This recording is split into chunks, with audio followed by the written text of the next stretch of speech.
everybody, welcome back to another episode of Dadcast. I'm your host, JP. Joining us, as always, co-host, man, myth, legend, the very tenacious and freshly shaved head, Nick Martin. How are you, brother? Right. I'm good, man. Yes, freshly shaved.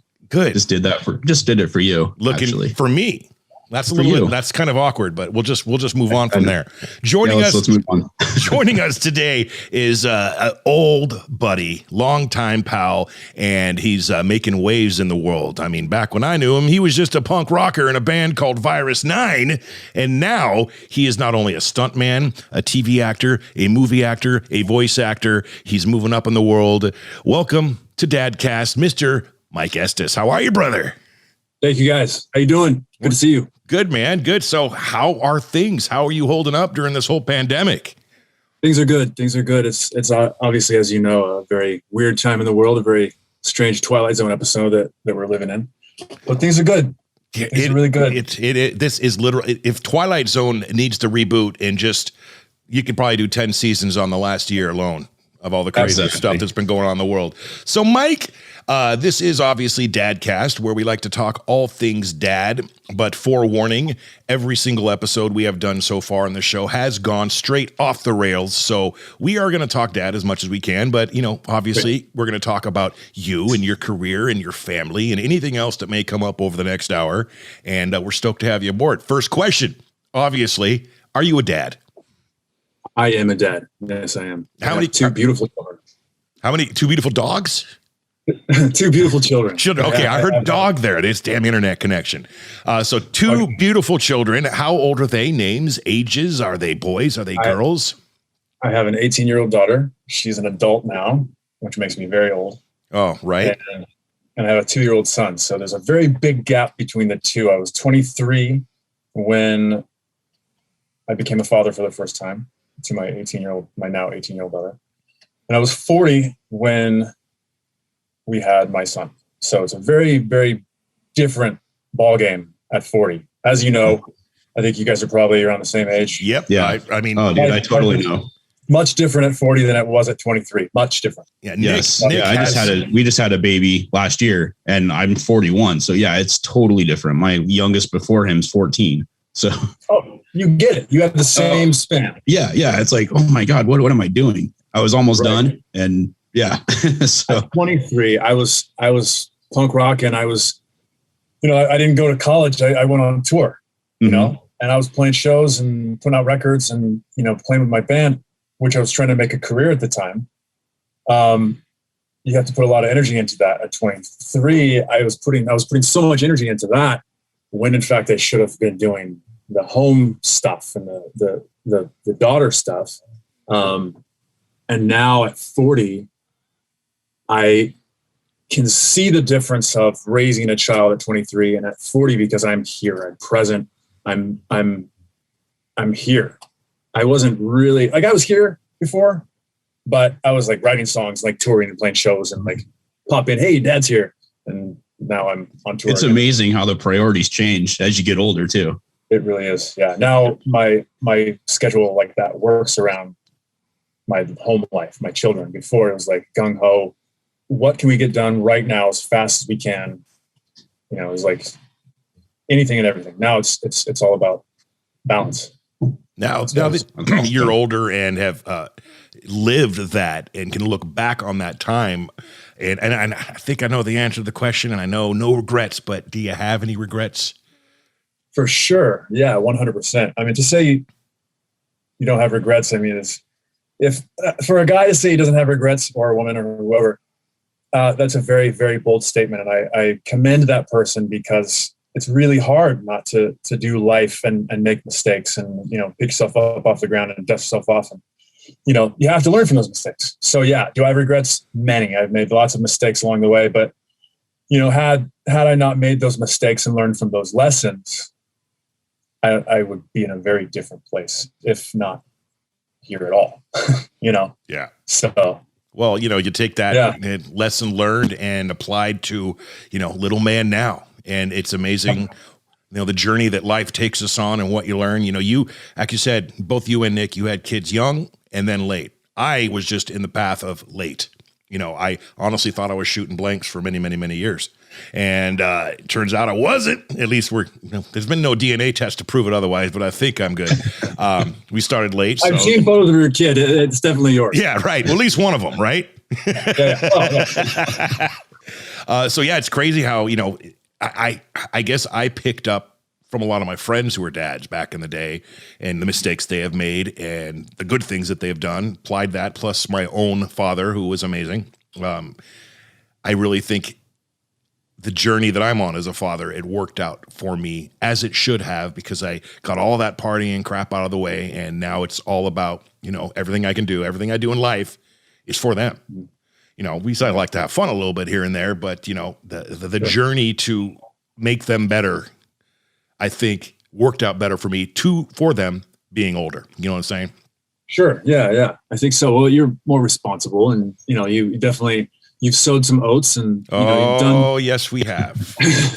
you've done the young guy stuff, and you remember shenanigans, don't you? Hey, man. Absolutely. Yes, I put that bar to close more times than I can count.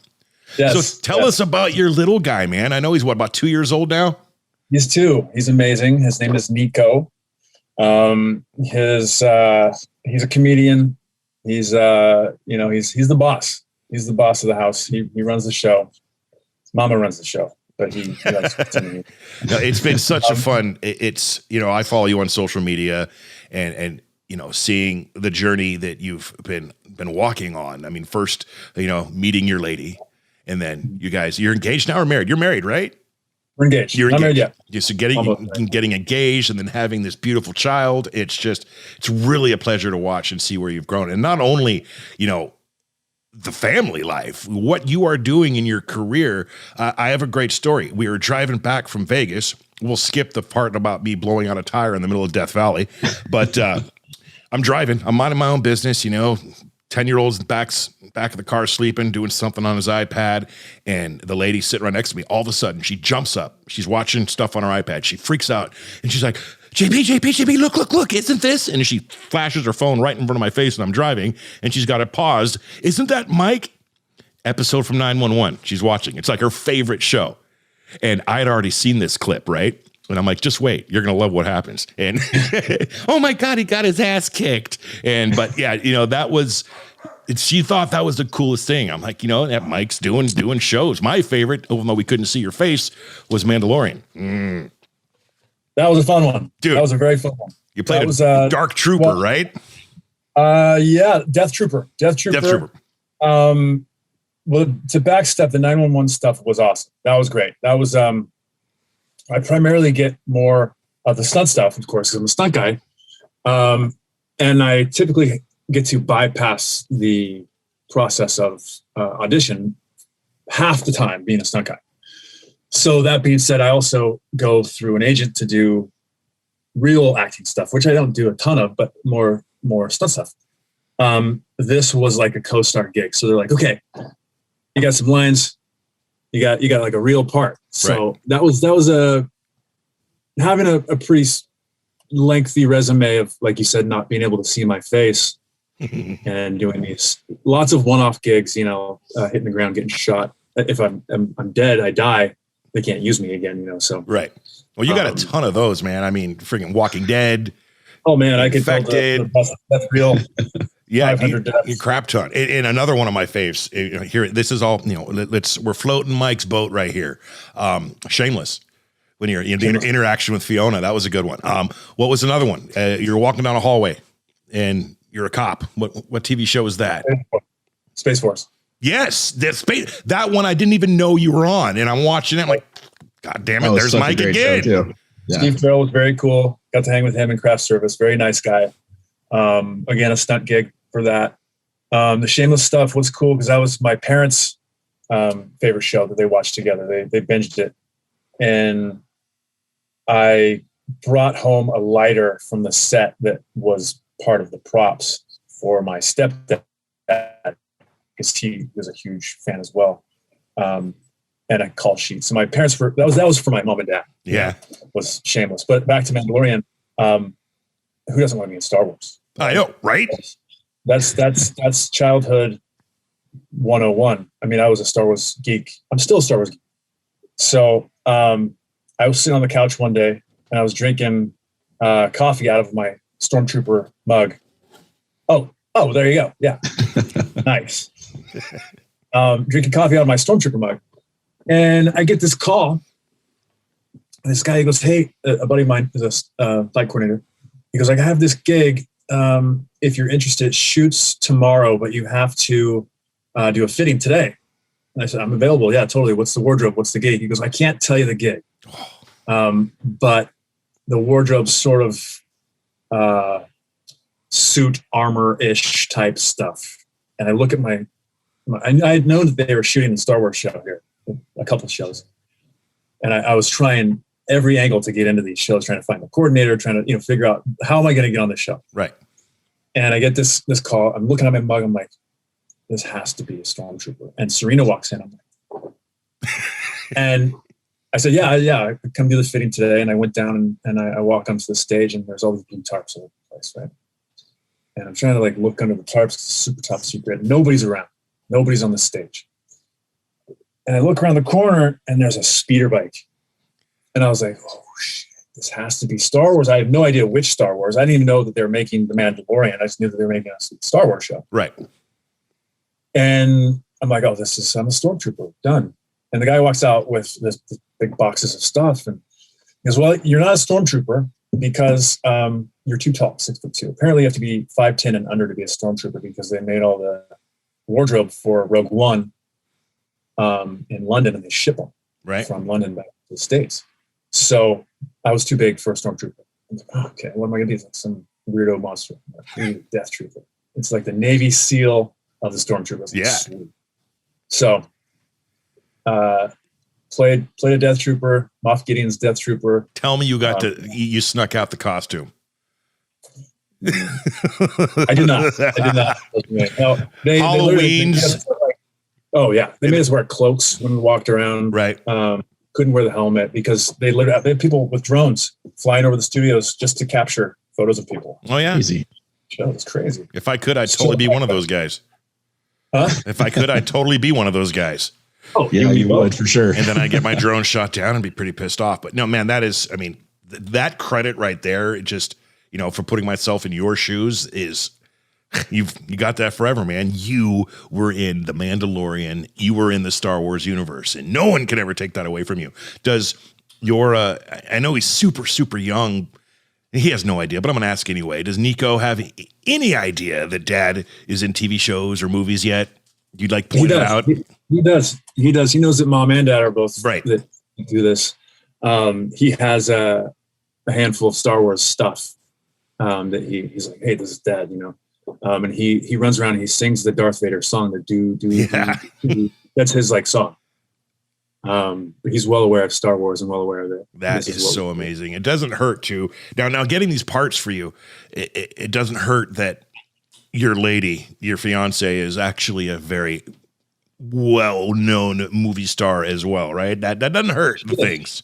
She is. Well, I wouldn't say it doesn't hurt because it doesn't really correlate into me getting a gig. But as far as knowing the person and knowing what I'm a part of, if I was part of like a crew or a team of stunt guys that knew her from Power Rangers or something like that, yeah, that helps for sure. But yeah, she's been very successful in her career. Cabin Fever. She was a Power Ranger. She was in not another teen movie. She was the naked foreign exchange student walking around. She also played the mother of 7 kids recently on Disney's Stuck in the Middle. Right. Okay. Yeah. So for all the dads out there that are watching this, that have kids that are old enough to watch Disney Stuck in the Middle, the mom, Susie Diaz, is Serena Vincent, which is my better half. That's right. And Mama to Nico. Now, is that her first child? It is her first child. Yeah. Wow, that must be amazing for her as well, man. Being a father is kick ass, but being a first time mom too. A good thing you had the experience behind it as well. That's probably helping out a little bit. It helps, but you know what? At the same time, my experience was so different than what we're implementing now. Yeah. because I was so young and so dumb, and it was all about me. It wasn't. I mean, I hate to say it. It should have been more about her at the time, but I was, again, 23, and it's no excuse, but that's just who people are at that age. Yeah. So how is your relationship now with your older daughter? It's because of the version of our relationship before, which her and I were very tight. We were very, very cool. Mm-hmm. And she's in Oregon. She's up there with you guys, in that area. How's the relationship? It's non-existent currently. Okay. So I kind of have the same situation. My oldest daughter lives in Texas, and I kind of bailed when she was a baby and tried to fix it throughout the years, and it didn't work out. So I'm just always looking for advice if there's a way to get back into their life, and yeah, man. Hey, just keep trying is what everybody tells me. So keep trying. That's what everybody tells me too. I mean, I literally have been fighting this battle for 4 years. Mm-hmm.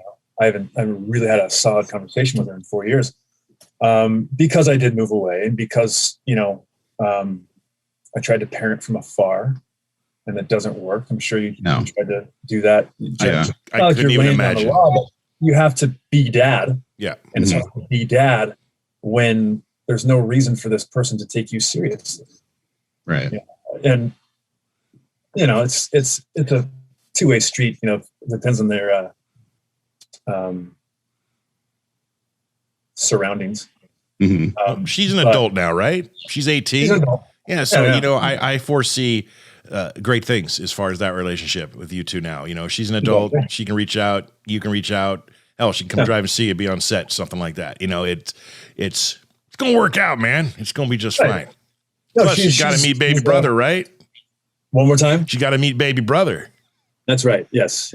So yeah, it'll get there. It's just, so yeah, word of advice. If you get that gut feeling to not be non-existent, do everything you can to be existent, because far too many of us, like Nick and me, have made that mistake. I mean, it's like you get one shot to make an impression on a person and help them and guide them and be that person that you're supposed to be to them, that parent. One shot. You waste that, it's going to be really, really hard to pick up those pieces. And I'm proof of that. And so are you. I'm sure. Yeah, definitely.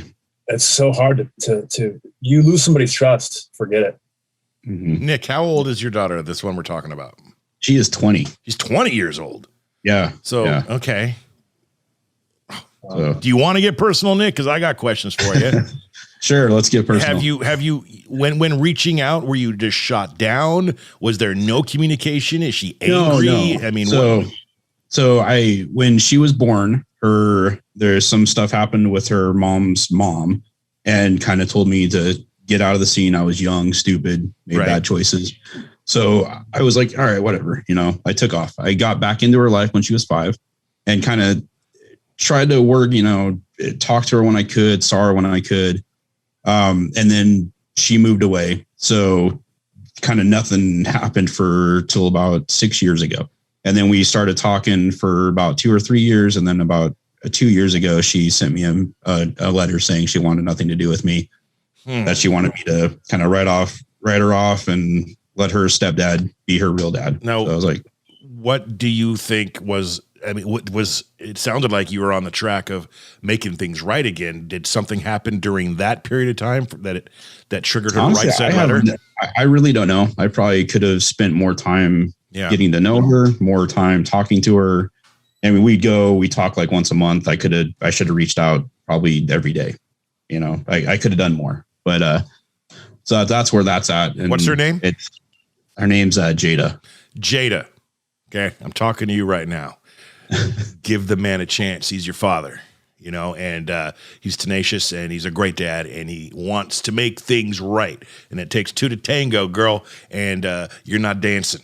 Sorry, that's firm. But I'm just trying to a little firm. I'm trying to. Yeah. A lot of it takes two to tango, and I'm sure he was a total jerk, but let's pretty much let's heal, man. Let's heal. Yeah, I know you only get one real dad, and he's right there and wanted to make it happen. Okay, that's my message. If she ever sees it, Nick, I hope I helped. I probably didn't, but Yeah.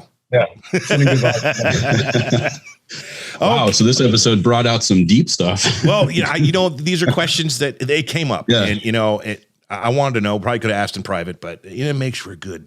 Makes for good podcasting. That's right. That's why you guys do this, right? It's almost like exactly. It's a healing thing too. Yeah. Yeah. Mike. Yeah. Tell me about Ombre. About Ombre. There's not really much to tell you about Ombre, actually. Okay. I did Ombre, hired through a stunt coordinator that Julie Michaels. She's Pee Wee Monty and Julie Michaels. They're a stunt team, husband and wife. They did SEAL Team. They've done a ton of different stuff. She, I think, doubled Pamela Anderson for Baywatch. Great stunt coordinators. She coordinated Ombre, which comes out on Showtime, I think, soon. Yeah, correct? I see it's in post-production. Yeah, I play an ICE agent that does a big bust on migrant workers in a big facility. Have you got injured yet on any of your stunts? I have. Yeah. I broke my leg. Ooh. Fighting a dude, right? Right. He was supposed to grab me, throw me over his shoulder. Throw punch. He ducks, grabs my arm, puts me over his shoulder. His shoulder dislocates. Okay. I was supposed to go over like this. Right. Instead, I went over like this. Oh. Right. My left leg hits the ground. But here's the thing. Had I been on a pad, it would have been different. We had it all worked out where if something were to go wrong and I did hit the ground, I would be all right. Director goes, all right, so we're going to do the shot, but we're not going to do it here. We're doing it from here. We're looking down on it. Okay. So we're going to do the fight scene so you can see the two dudes going at it, right? So we do it, pop, shoulder, flip, leg, hit the ground. Keep the take. Did it 7 more times, broke it on the first take. When I hit the ground, you can see my leg just go and just noodle. Oh. Kept the take. That was awesome. What show did that appear in? That was a commercial for something 5 years ago. Yeah. I'd like to see that. I don't know. Call the masochist in me. Yeah.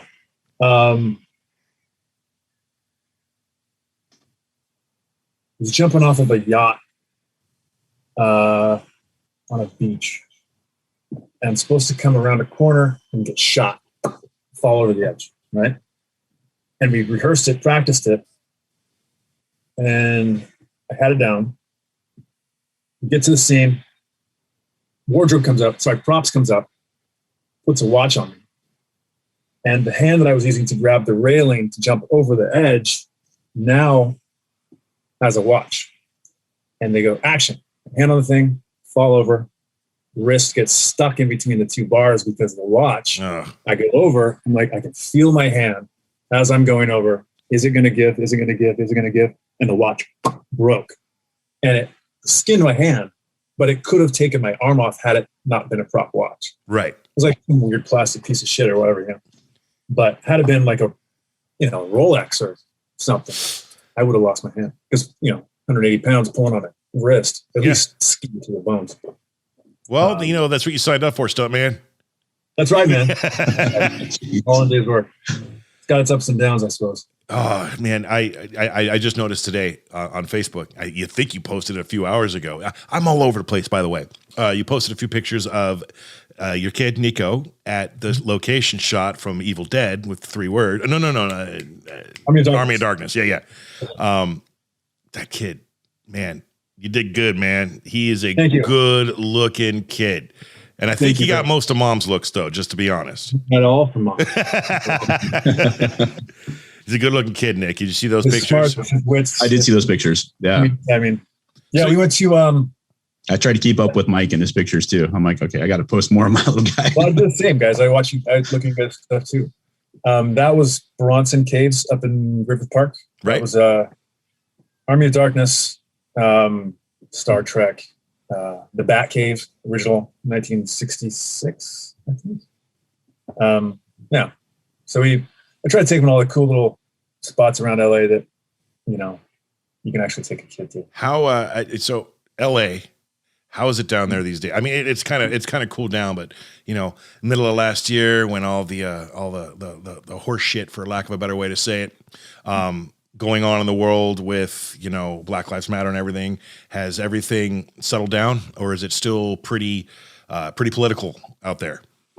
You know, I never really saw too much that was politicized that had to do with Los Angeles. I saw a lot of polar politics, about 50-50 everywhere I've been. Right. I mean, we go on tour, we do conventions, we do, you know, live shows and stuff. And everywhere we've been, it's been really just polarized. It's been split right down the middle. It's the Black Lives Matter stuff didn't really go over the top. I think that people saw the Black Lives Matter stuff here as, let me rephrase that. Am I seeing Black Lives Matter stuff here? Yes. Is it crazy over the top? No. Could it be looked at as crazy over the top from someone that isn't in a community that's so fast paced? Yes. Because it's not necessarily, I think that we're desensitized to things like that in cities like Los Angeles. But again, if I were to see Black Lives Matter stuff and have it affect me differently, have it affect me at all as far as not being desensitized to it, seen on the news and around here, I would say it would be a positive thing. Right. Because, well, we all know why. We all know the because. Yeah. We don't need to go there. Right. I mean, I could go political right now. We can if you want, man. But I think we all, and for the record, we lean in the exact same direction. So it wouldn't be, this would not turn into an argument at all. and that's great. Am I seeing Black Lives Matter stuff? Yeah. Do I wish I would see more? Of course. Yeah. I wish I would see more of the people that are doing the small part that they're doing. I wish we'd see more people doing it. Yeah. Because the small group is not enough it was enough to do the impact that it did. And it definitely did an impact. We are a different planet now because of George Floyd. We will certainly are. And I mean, with that verdict last week, it was, I mean, at least for me, I was really, really looking forward to that day, just to see what would happen. And every bit and every fiber of me was going, please do not let this turn into another Rodney King scenario. You know, let's hope the right call is made, and it was across the board.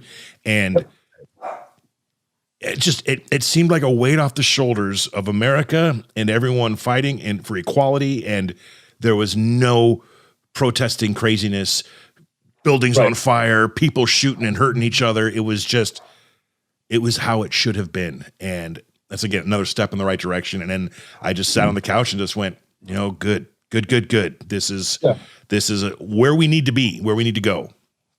Definitely a step in the right direction. There's a lot of work to be done. Oh yeah. Sure.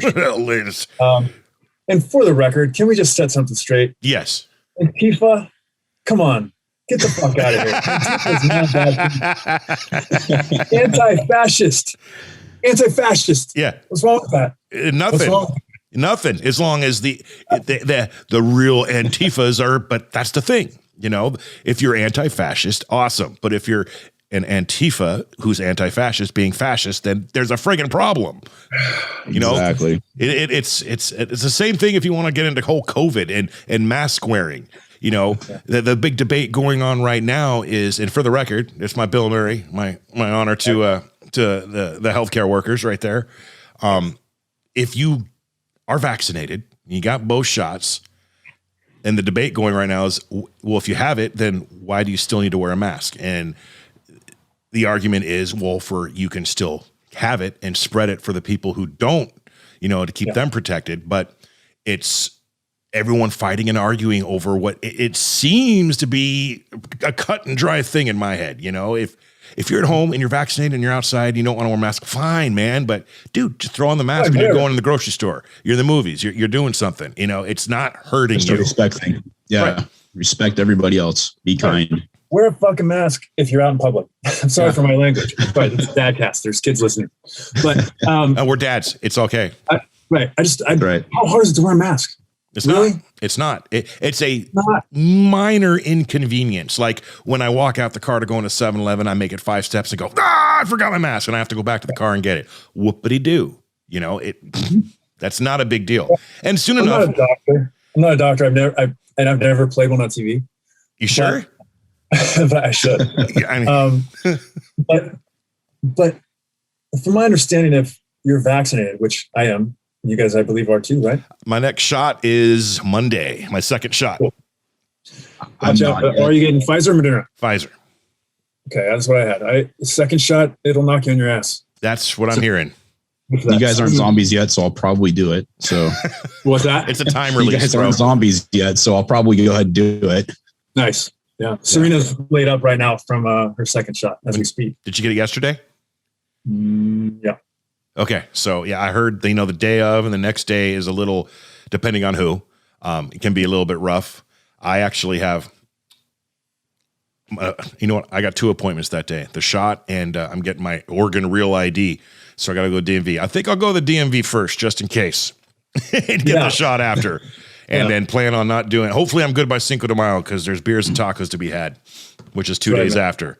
But I mean, so how did you feel after that second shot? I mean, was it just fluish? Just it felt like every injury that I've ever had came back to haunt me for like 24 hours. Ooh. All my joints, inflamed wrists, knees, neck, everything. It was just like pre-flu symptoms for like a day. Yeah, because after my first shot, it felt like Mike Tyson just gave me his hardest blow to the shoulder the next day, like just perpetual dead arm. But we'll see. Whatever, it's worth it. If I got to go through a day of that crap just to, peace of mind. And also, I didn't really care one way or another. And again, not to get political, but when this all started and talking about the vaccines, I didn't lean either which way. I wasn't, I get it either or. It was just kind of, neutral. But my lady just went through breast cancer and a double mastectomy, and she is very immune compromised right now. So after that, it wasn't even a thought in my head or a choice to argue it. Yes, I'm getting that shot because, we share a home together. And anything I can do to keep her healthy and protect her, it's my responsibility. It is my job. It is my absolute right to have to do that. And the kids in the house, keep them protected. So, it wasn't, whatever. If I turn into a zombie, so what? Nick, you have permission. Put a bullet between my eyes if I become a zombie. Right. Okay. But film it, okay? And put it on YouTube because that's going to be We'll make sure it goes on the Dadcast socials. Right. Don't let my kids be in the same room, though. I need that respect. Yeah. Yeah, there's no question. I mean, even if you're vaccinated, again, I'm not a doctor, and I'm just rambling shit that I could be full of it.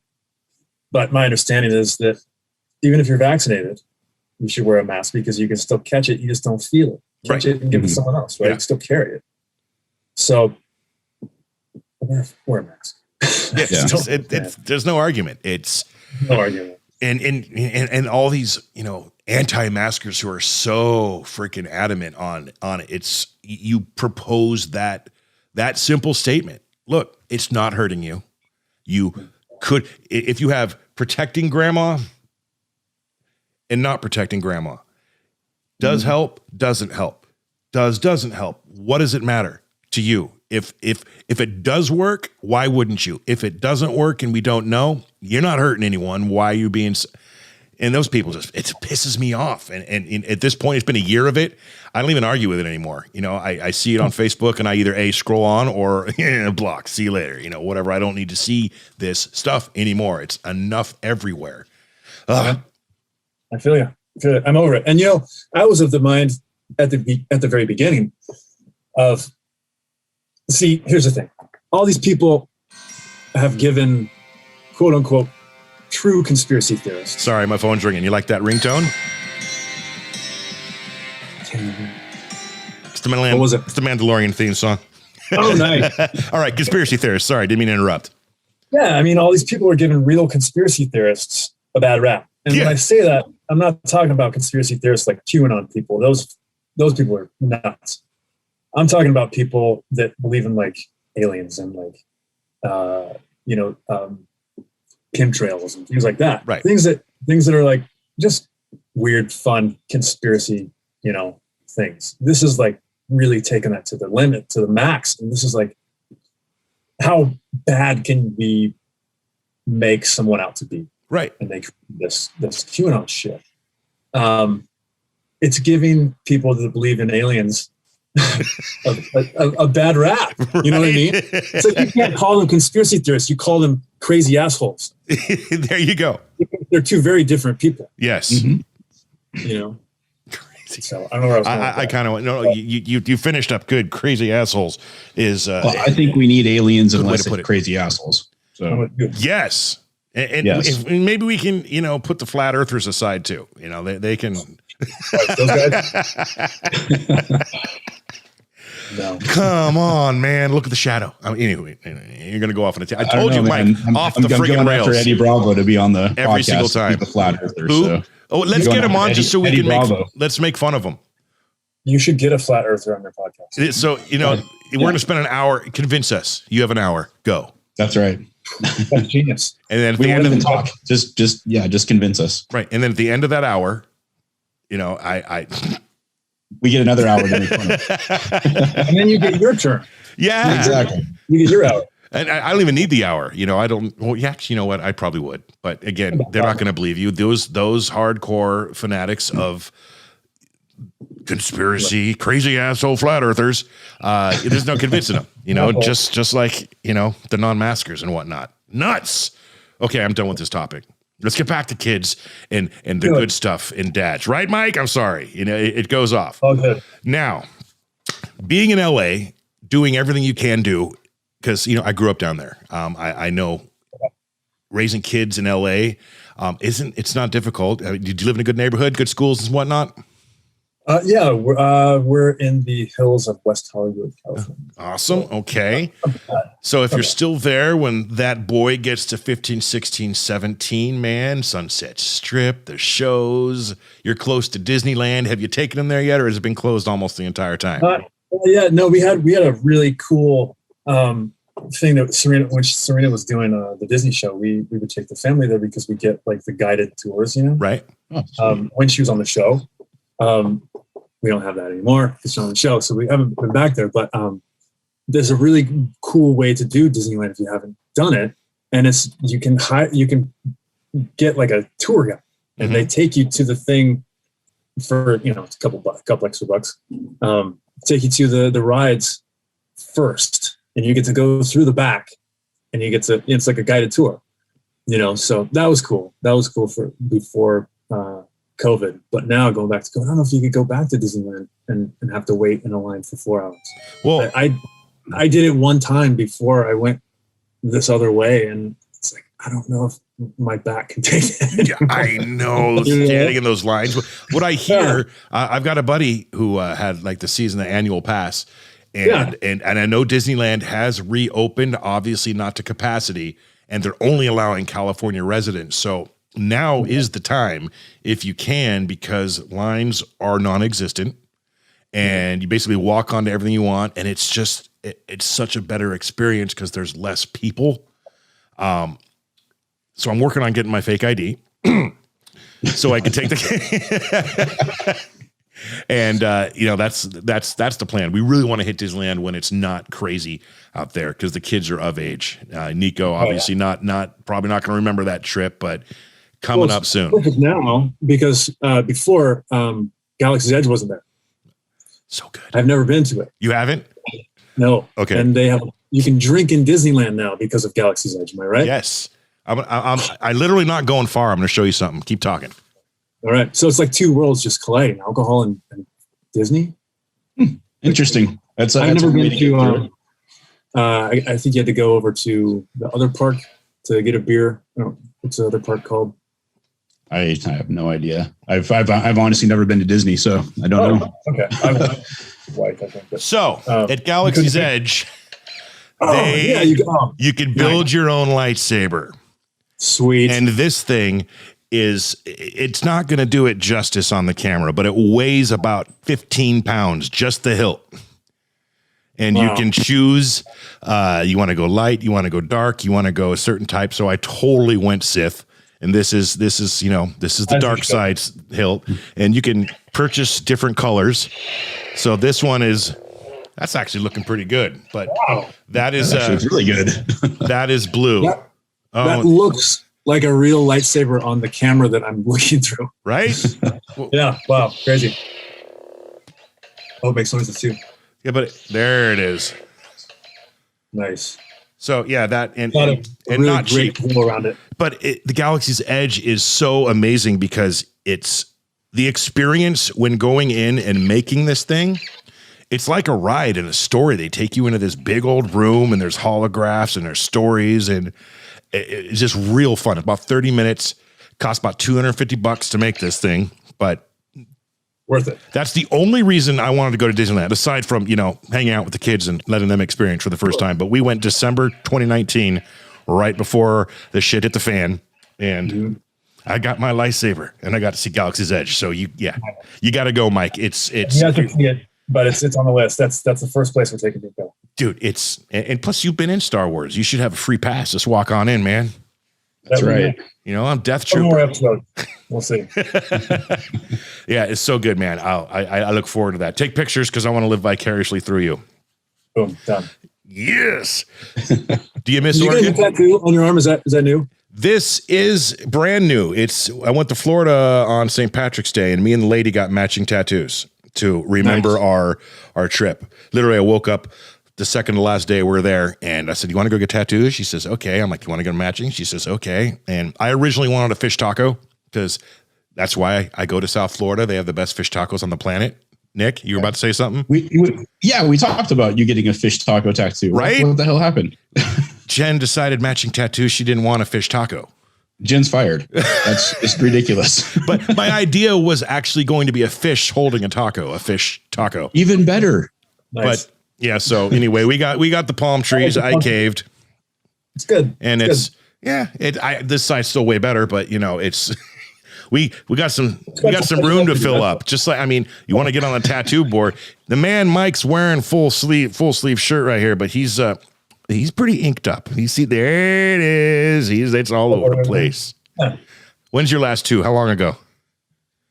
Last tattoo I got was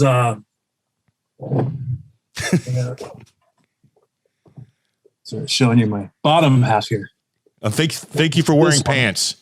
Hey, you like that? The clover? Yeah, I got it in Dublin, Ireland. Oh man, see. Yeah, I went to Ireland, Scotland, and England with Bruce on tour, and then Bruce left, came back to the States. I stayed in Scotland for a week. I went to a castle, walked around, so did my thing. Went to Dublin, got a tattoo. I'm Irish. Did you drink any Guinness from a bar? I did not drink any Guinness. No, I was drinking Scotch. Fair enough. That's probably better anyway. Scotch all the time. Yeah, but my clover came after I drank too much at Shenanigans on St. Patrick's Day like 8 years ago, and I went across the street to Fat Cat and said, "Johnny, I just won $80 on the machine. Put a clover on me," and he did. And there you go. Way better story on your end.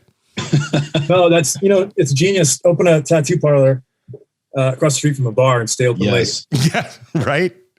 Oh, how many times I partied on the roof of that place, man. Jeff, rest in peace. We miss you, Nick. Yes. How are you, brother? What up? You doing I'm good? Good, man. You got any questions for Mike that I haven't thought of already? I don't. I'm just like reminiscing about Virus 9 days. Oh, that's a good topic to talk about. Crazy punk concerts and doing stupid shit in Medford. That's when I met you, man. When I first started working on KROG, and there was a bunch of local shows going on, and then one of my greatest memories of Virus 9 was that friggin' video you guys put out with the zombies. Mm-hmm. Yep. Good stuff. Directed by John Foote, Mm-hmm. Landmine Productions. I was shot in Shenanigans before it was Shenanigans. Yeah, it was wasn't it the Boz? The Boz, wasn't it? It was the Boz? Boz. B-O-Z. Yeah, I think. Anyway, it was there. Yeah. So Landmine, John Foote, I don't know if he's a dude that you could have on this. I know. I need to talk to him. I've known John for a long time. Yeah, John was a mentor of mine for 10 years. John sort of took me under his wing. I was 16, working at Zoomies in the mall, Rogue Valley Mall. And at the time, his wife worked there with me. And she put up a flyer for a punk rock show that her and her husband, John, were putting together. And I noticed that this band was on a label called BYO, Better Youth Organization, out of Los Angeles, which is owned by Youth Brigade. They're owned and operated by Youth Brigade out of LA. And I knew of Youth Brigade because of a documentary called The Decline of Western... not The Decline, called Another State of Mind, that they did with the band Social Distortion, if you're familiar with Social D. Oh, yeah. Social D. So Social D and Youth Brigade put out this documentary about touring and putting out records in the early 80s together as bands in punk rock scene in LA. So I was very familiar with this logo, this BYO, Better Youth Organization, because of this documentary and these bands. So she puts up this flyer for this band that's on BYO, a label out of LA still, called Automatic 7. Remember that show? Oh, yeah. Yeah. This is like 1997. Yeah. I was just out of high school when that happened. Yeah. I was like 17 or something. Yeah. I was 17 because Virus 9 recorded a cassette tape in my parents' living room in Central Point, Oregon. 4-track? 4-track. Recorded it. And I told her, I said, hey, I want to meet your husband if he knows these guys, because this is a label that I'm really interested in. She said, that's interesting because my husband's wanting to start a record label. I said, cool. I'd love to meet him. I was 16, I think.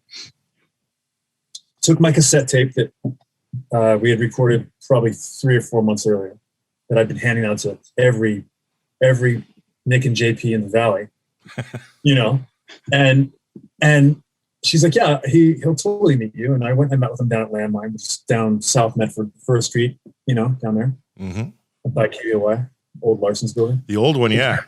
The Pear Warehouse. He had taken the Pear Warehouse and turned it into a movie studio, a production house, because he had just come back from Los Angeles, worked there for 10 years, making movies, worked on Matt TV and some other stuff.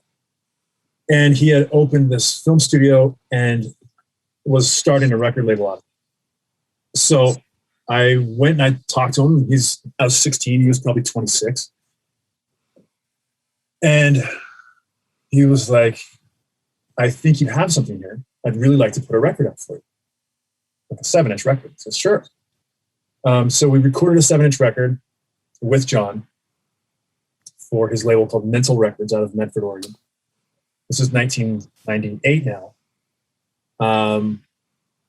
I ultimately started managing that record label, even after Virus 9 had moved on and done other things with other labels, which ultimately became the production house for the movie My Name is Bruce. Yep. Which is where I met Bruce Campbell officially, which is how this whole journey sort of spun. It was that turn that is why I'm here. Yeah, I was actually going to ask you that. Is Bruce, for lack of a better way to put it, directly responsible for Mike where he is at right now? Mike is directly responsible. Okay, let me rephrase. That was. But was Bruce a major influence on putting Mike on the path that he is on now? Yeah, I know. But that was a shitty way to put it. There's 2 people that are directly responsible for being the catalyst to the career path that I'm on, music and movies. And that's both John Foote and Bruce Campbell. John Foote taking me under his wing to put out records for us. Not only was he doing that, he also hired me as an intern that ultimately ended up being a paid gig for on and off for 10 years. I worked stage, prop house, makeup department, casting, costumes, production assistant, sweeping the floors, locking the doors, everything. I had a key chain for that studio that was 10 pounds, keeping.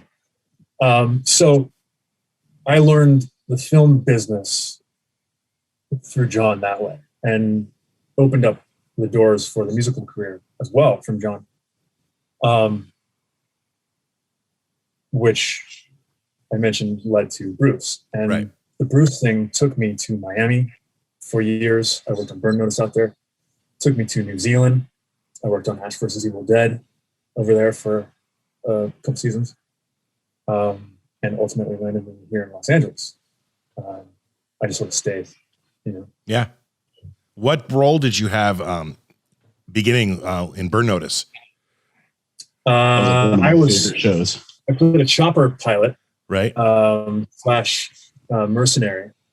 It was glorified background, but it was through the stunt department. I mean, so that was your first acting gig in Burn Notice. Did you do anything behind the scenes for the show? I was Bruce's assistant. Okay. I was Bruce's personal assistant. I'm sorry, I left that part out. Yeah, I was Bruce's personal assistant for almost 10 years. How did that come about? How did that conversation go? How does Mike Estes become Bruce Campbell's personal assistant? If that's something you can or want to talk about. Sure. Yeah. What's funny is I was working for Landmine. Actually, I was driving down to Los Angeles for a gig because we were doing all the badass coffees, all the interior designs, right? The surfers. We were doing all those, and I was driving a U-Haul full of stuff, like equipment, down to just a bare bones coffee shop. We were just getting ready to do the interior on, and I was talking to my dad on the phone. I was driving by myself and talking to my dad. I want to learn the business from Bruce Campbell. I literally said that. I said, and I wrote him a big, massive email. I said, hey, I will do this for free if you just teach me what you know. I'll dedicate any time you need for whatever you need. And I got an invite to a New Year's party. Virus 9 did. Virus 9 got invited, our band got invited to Bruce's house for a New Year's party. And I saw him and he goes, I owe you an email. I said, it's all good, man. Take time, And within probably 2 or 3 days, he wrote me back. He goes, I'm actually looking to hire an assistant, temporary. We got picked up in Miami for Burn Notice, and I'm going to need a hand moving. I said, sure. I'm thinking maybe a week. I'm going to drive stuff out to Miami. I'll never see him again. Thanks a lot. Yeah. For the glorified mover. Move my stuff into this U-Haul. I was grateful just for that. Right. I would be. Absolutely. Yeah. And I moved him out to Miami, him and his wife, Ida. I didn't move them. I helped them move. Yeah. And after that was all said and done, they said, well, we're here for 7 months if you're interested. And I done. The rest is history. Yep. So I stayed there for, I think, 4 seasons, back and forth for 3. New Zealand, like I said, and Los Angeles. That's so cool. Bruce is such a cool guy. I mean, obviously, you know him a whole heck of a lot better than I do. I had one experience with him when he came in to promote My Name is Bruce, when he came into KROG, and we did a quick interview with him. That was, I mean, top 10 highlight of my career so far was having him in studio. I've met him a couple of times. One of the nicest guys ever. So he is. Yeah, Bruce is. I owe a lot to Bruce. He's shown me a lot of this business that I would not have been able to see. I mean, you can't pay for the experience. film school is one thing, but being on the set and seeing it from that point of view for as long as I did, actually get paid for it. That's priceless. Yeah. And hands-on is still better than any freaking classroom, right? Yep. Bottom line, period. He's one of my dearest friends. He's like family. So Bruce is a wonderful, wonderful human, him and his wife both. And I'm grateful to have them in my life for sure. They've helped me immensely in my career and just sort of steered me in the right direction. And, I run almost everything by Bruce, big career decisions, Right. Okay. What would you do? So I get a lot of BC advice. Well, that's good. That's the best advice to get, especially from, good character man like that. Yep. Does Nico have a god dad? Is it Bruce? He doesn't have a god dad. A godfather? But if he did, his godfather. I mean, that's what I do. I mean, Nick's open to the job, but I think Bruce would probably work out better for you. Hey. Yeah. Good hands. All right, Nick, you're so talkative once again today, man. Hey, I talked. I divulged some deep, dark. Yeah, you did, man. And man, I thank you for that. I hope I didn't press. Maybe next time man. I'll run by before the show, before I ask deep personal questions like that and put you on the spot.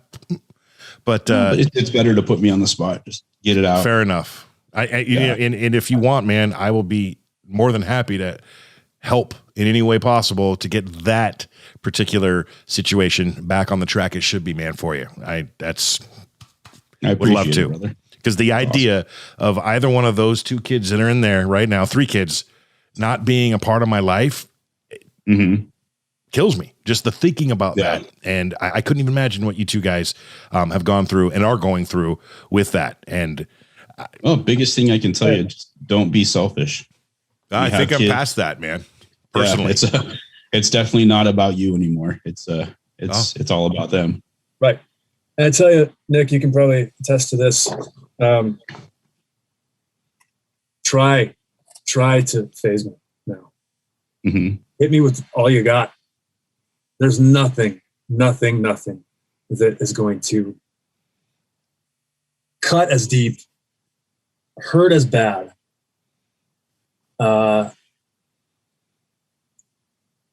Nothing will come close to that. It's like once you've taken away everything that a man cares about. Granted that I had a chance to fix this and did not. Yeah. That's not my fault. But once you've taken away everything that a man cares about, there's nothing that you can say or do that can ever hurt this person again. No. There's a shell that grows over a heart after this, I think. After something like this happens. And that's unfortunate, because you would hope that you would be able to move on, or at least push it aside, but it lives right here. Right. Every day. All day. Yeah. It's just, it's one of those things where you want your kids to grow up like my other boys. I have a 22-year-old that's in the Army, and he knows the backstory. And I'm like, I don't want you to grow up like me. Don't be an asshole. Don't be selfish. It doesn't matter how cool the shit is you're doing right now. Think about other people. If you get somebody pregnant, stick around. Don't be an ass. Right. Do the right thing. So, yeah. And it's like, every time I talk to him, I just beat that into his head. It's like, dude, there's a lot of cool shit that can happen, but it's not worth messing something else up. So, well, you have this opportunity to, this is your therapy. I don't know if you see, I recently started my own podcast thing that I'm doing. Yes, you did. I'm sorry I didn't bring that up. I was actually doing the research, and I wanted to ask you about that. It's all good, but that's therapeutic for me, because I talk to Serena, Yeah. You guys have this, you get to talk to people, you have each other and talk to, but as far as like this is your dad cast, as far as parenting, I talk to Serena, so this is probably therapeutic for you guys to have these relationships for their parents and fathers and see what they're going through. And yeah, it's an amazing journey to see all these, I mean, celebrity dads, you know, in seeing that, you know, they're just normal guys, man. Mike, you're a normal guy. You know, if anyone who didn't know you and seen you on 911 and all these other shows, they get that, ooh, TV, you know, celebrity. But one of the goals of this podcast, it is snowballed into showing the world, A, dads are important. B, these guys are just like you and I for the most part, you know, obviously different careers, different paths, but they're not any different. You know, they wake up and take a shit in the morning too, just like all of us.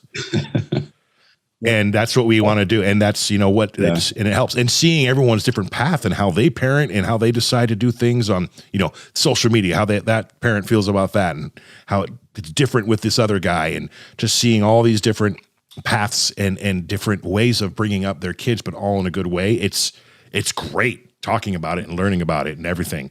And in even hearing your story, as sad as part of it is, and you too, Nick, maybe this is one of those things that will help. I mean, you never know who's going to see this podcast in the future, and it's going to strike a chord. Maybe this episode 5 years from now, someone watches it, a daughter who's been estranged from her father sees it, and this episode struck a nerve or chord with them, and they said, you know, I'm going to reach out to my dad. You know, all these possibilities are what I really love about what we're doing. Your podcast, Mike, I can tell that studio foam is gorgeous in the corner, and that AKG, I love that mic. That thing is so old school and badass, but new. I love that thing. Tell us about your podcast, and then we're going to wrap this thing up, because we're going to do a promo for your podcast. So as soon as someone's done listening to this one, they can go head over to Mike Estes' podcast. There you go. Nice. Well, my podcast is I'm doing special events as well, sort of like a Comic-Con type deal where you pay for an autograph for a certain celebrity, and then you gain access to the event. Right. That's certain celebrities are doing that. And then I have lots of friend celebrities, like musicians and stuff, a ton of musician friends. They're just doing straight podcasts as well. It's called The Danger Room. It's a great name, by the way. Thank you. I like how it ties in with Dangerous Entertainment. What's that? I like how it ties in with your company. Yes, Dangerous Entertainment, which came from punk rock, which was when I would put together punk rock flyers, it would have to be something presents. So Dangerous Entertainment presents, because it's my thing. So you can find my podcast at Welcome to the Danger Room on Instagram and Facebook. Twitter is Mike's Danger Room, at Mike's Danger Room. Talk about lots of weird stuff. Fun celebrities, lots of musicians, actors, actresses, Zen Buddha masters. That's awesome, man. For everyone watching this, I will link it below. If you're listening to the audio, well, you're going to have to fend for yourself and go find it. You heard what Mike said. The address is right there. I can't wait to check it out, man. I'm going to do that as soon as we're done here. It's a lot of fun. Yeah. We got some episodes. I'm baking some episodes right now. It's launching fairly soon. But that's my podcast. You can find me at Mike Estes Stunts, STUNTS, Facebook, Instagram, Twitter. But this is your platform. So real quick, Nick, I wanted to say, I appreciate the fact that you spoke directly to your daughter. Daughter? Yeah. This is your place. This is your space to do that. And I appreciate that, because like you said, you never know, 5 years from now, 5 days from now. So yeah, exactly. Next week. Same for me, Keely, my daughter. I'm going to text her right after we're done. So we'll see what happens. Mike, finish that thought. You're talking to Keely. Yeah, I said, Keely, if you ever hear this, I love you. I miss you. And I want to work this out. So yeah, Nick, I hope it works out for you. JP, I hope it works out for you too, man. Thank you. Dude, I'm in your corner, Mike. I got the heebie-jeebies. And I'm going to leave you with this one fun fact. I'm not even kidding. Can you see that? Whew. Still going. Now it's up the neck. That's important. I'm not sure it was, I thought it was yours, kids, but after hearing out, you're probably like, what the hell are you talking about? I just got rid of a toddler bed that I picked up when my little girl was about 2, so 5-6 years ago. from your ex. She was selling it on Craigslist. And I thought that might have been your kid's bed at one point. And she outgrew it. And I wanted to reach out and be like, because this was right about when Nico, I found out you're going to have a kid. I'm like, can I get this bed to Mike? Anyway, It never happened. It collected dust in the garage for a few years, but you and I had a connection right there, and you didn't even realize it.